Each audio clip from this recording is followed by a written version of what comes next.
या राज्यामध्ये तुकडेजोड तुकडेबंदीचा कायदा हा रद्द झाला पाहिजे। त्याचे 25% रक्कम ही रद्द सरकारनं केली पाहिजे। यासाठी जैन सेनेनं 19 जून 2023 रोजी पहिली या राज्यामध्ये मागणी केली आणि या मागणीला राज्य सरकारनं दुजोरा देऊन या राज्यातले तुकडेबंदी कायदा हा शिथिल केला, रद्द केला।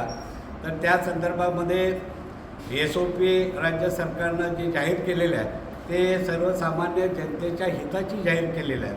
तर आज आम्ही या ठिकाणी जे राज्य सरकारनं तुकडेबंदीचा जो कायदा केला त्याचे जे SOP म्हणजे नियमावली हे शासनानं जाहीर केलेले आहेत। या सर्वसामान्य नागरिकांचा अज्ञानपण दूर व्हावं, या सर्वसामान्य जनतेला न्याय मिळावा यासाठी हे जे नियमावली केलेलं आहे सरकारनं, ते नियमावली याच कार्यालयाच्या बाहेर लावण्यात यावी। त्याच पद्धतीनं खाजगी नोकर या कार्यालयात काम करता कामा नयेत अशा पद्धतीच्या काही मागण्या घेऊन या ठिकाणी जवळजवळ जिल्हाभर आम्ही ही मोहीम आखली गेलेली आहे। त्याचा हा पहिला टप्पा म्हणून आज आम्ही इथं निवेदन देण्यात आलेलं आहे। त्या दुसरी गोष्ट या नगरपालिके क्षेत्रातल्या आणि आजूबाजूच्या नागरिकांना मी सूचित करू इच्छितो की 1965 ते 15 ऑक्टोबर 2024च्या आतमध्ये ज्या ज्या नागरिकांनी करारपत्र केलेलं आहे, मुक्तारपत्र केलेलं आहे, साठेखत केलेलं आहे अशा नागरिकांचे खरेदी दस्त तात्काळ या सरकारनं करून देण्याची मोहीम या राज्यामध्ये आखली गेलेली आहे मित्रांनो। तर अनेकदा आमच्या निदर्शनात असं आलेलं आहे, अनेक दुय्यम निबंधक याचा गैरफायदा घेऊन हा दस्त होत नाही, तो दस्त होत नाही अशा पद्धतीच्या लोकांच्या मनामध्ये एक भीती निर्माण करून या सर्वसामान्य जनतेची लूट चाललेलं चित्र संबंध या राज्यामधून आम्हाला दिसायला लागलेलं आहे आणि म्हणून ते थांबलं पाहिजे। याच्यासाठी नागरिकांना आणि मुद्रांक विक्रेत्यांना मी आवाहन करतो की तुम्हाला जर मुद्रांक अधिकाऱ्यांनी, दुय्यम निबंधक अधिकाऱ्यांनी हा दस्त होत नाही, याची कारणं होत नाहीत, हा दस्त केला जाणार नाही अशा पद्धतीची जेव्हा ही भूमिका घेतील आणि आव्हाच्या सव्वा पैशाची मागणी करतील तेव्हा जैन सेनेकडे एक तक्रार अर्ज द्या। त्या अधिकाऱ्याला सुद्धा सरकार सरळ करण्याची हिंमत जय हिंद सेनेनं हाती घेतलेली आहे।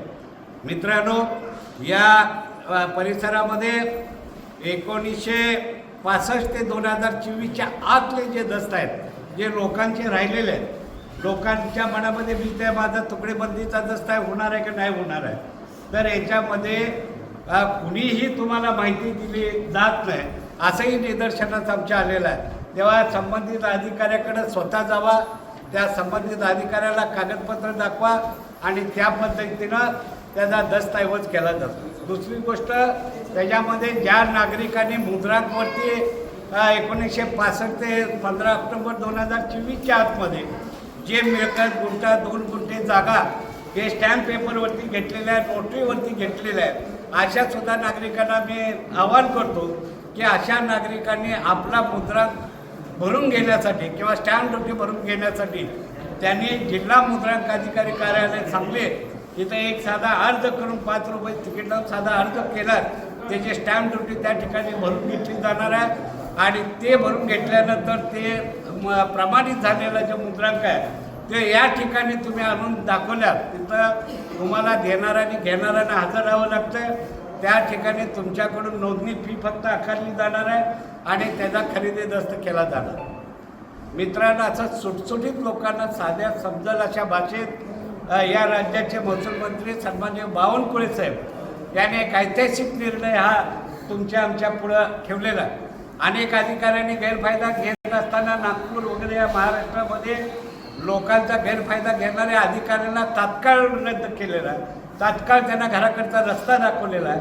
ही जे जनजागृती या कवठेमहांकाळ तालुक्यामध्ये व्हावी म्हणून आज आम्ही हे निवेदन यांना दिलेलं आहे। येत्या 8 दिवसामध्ये नियमावलीचा फलक या कार्यालयाचा बाहेर न लावल्यास या दुय्यम निबंधकांना आम्ही सांगितलेलं आहे की त्या 8 दिवसामध्ये जनतेच्या जनजागृतीसाठी हे जे कायदे केलेले आहेत, जे नियमावली बनवलेले आहे हे गुपित तुमच्याच कार्यालयात ठेवता कामा नये, की सर्वसामान्य जनतेला तिची माहिती खुली झाली पाहिजे।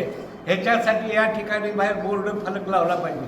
तर नाही लावला तर या ठिकाणी येत्या 8 दिवसामध्ये या कार्यालयाला टाळं ठोकण्याचा कार्यक्रम तुम्हाला बघायला मिळाल्याशिवाय राहणार नाही. एवढंच या ठिकाणी मी आवाहन करतो.